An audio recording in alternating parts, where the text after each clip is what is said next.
मला असं वाटतं की या ठिकाणी अंबादास दानवे असतील किंवा विरोधी पक्षाच्या इतरही सदस्यांना माझं अतिशय प्रांजळपणे आव्हान आहे की त्यांनी पाहिजे ती चर्चा करावी. जे महत्वाचे विषय आहेत त्या विषयांवर त्यांना हवी ती चर्चा करावी. सरकार उत्तर द्यायला सक्षम आहे. सरकार कुठलीही बाजू लपवून ठेवणार नाही. सरकार कुठेही मागे पुढे पाहणार नाही.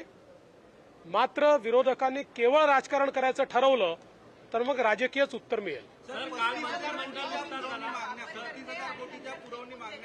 करण्यात आल्या.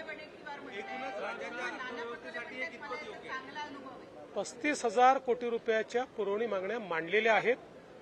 त्या लवकरच चर्चेनंतर मंजूर होतील.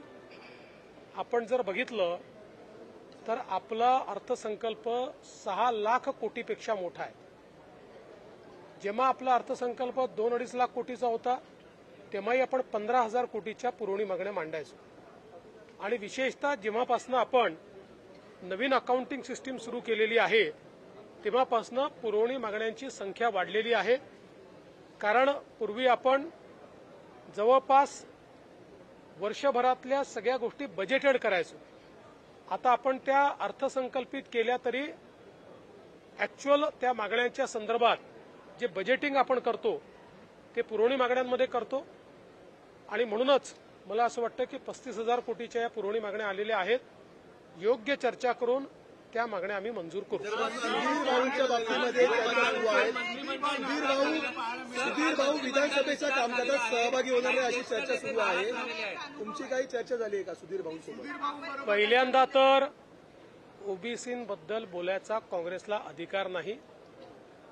कारण काँग्रेसच्या उभ्या जीवनामध्ये ओबीसींवर अन्याय करण्याच्या व्यतिरिक्त काँग्रेसने काही केलं नाही.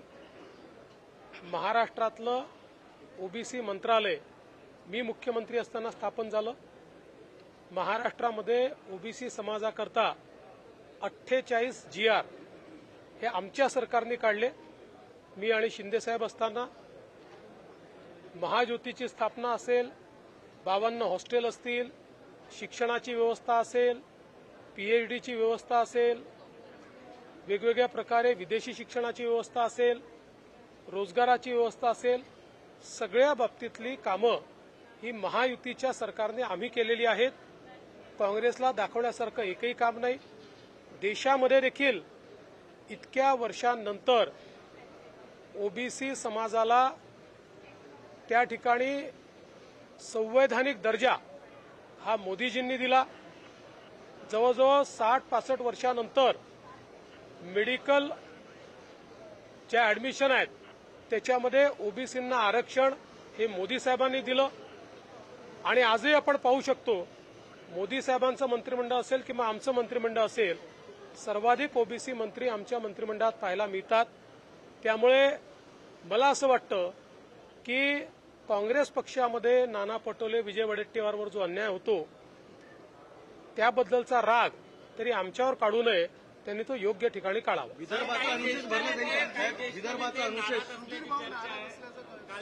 माझी सुधीर भाऊंची नीट चर्चा झालेली आहे. सुधीर भाऊ आमचे ज्येष्ठ नेते आहेत. आणि जसं मी सांगितलं की पक्षाने काही लोकांना मंत्रिमंडळात न घेण्याच्या पाठीमागे त्यांना काही विशिष्ट जबाबदारी देण्याचा मानस तयार केलेला आहे. शेवटी पक्ष आणि सरकार या दोन्ही गोष्टी आपल्याला चालवायच्या असतात. त्यामुळे काही वेळी सरकारमध्ये काम करणारे पक्षात काम करतात, काही पक्षात काम करणारे सरकारमध्ये काम करतात. सुधीरभाऊ अतिशय अनुभवी नेते आहेत. महाराष्ट्राचे आमचे अध्यक्ष राहिलेले आहेत. त्यामुळे आमच्या केंद्रीय पक्षाने त्यांच्याबद्दल काही विचार करूनच त्यांना मंत्रिमंडळात घेतलेलं नाही.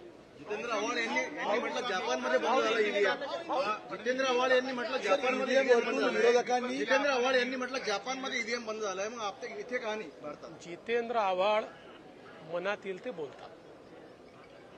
त्यांना कुठला पुरावाही लागत नाही, त्यांना आगाही लागत नाही आणि पिछाही लागत नाही.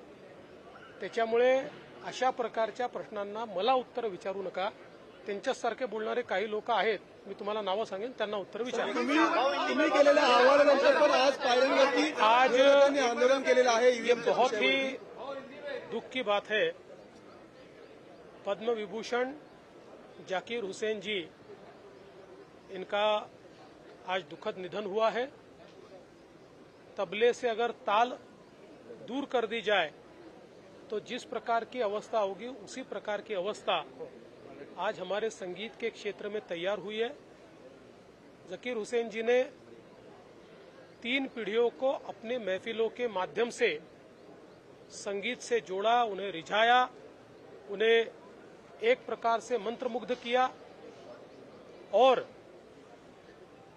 तबले की दुनिया में जो भी तबला वादक होता है उसका एक ही लक्ष्य होता है कि मैं जाकिर हुसैन जी जैसा तबला बजा पाऊं, उनके जैसा तबला वादक बनूं. इस प्रकार की एक प्रतिमा उन्होंने तैयार की.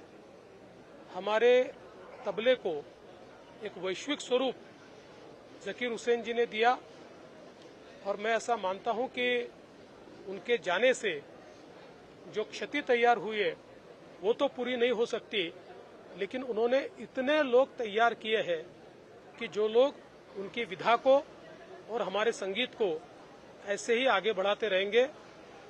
मैं उन्हें विनम्र श्रद्धांजलि अर्पण करता हूं और उनके परिवार के दुख में हम सभी लोग शामिल हैं, इतना ही कहना चाहता हूं.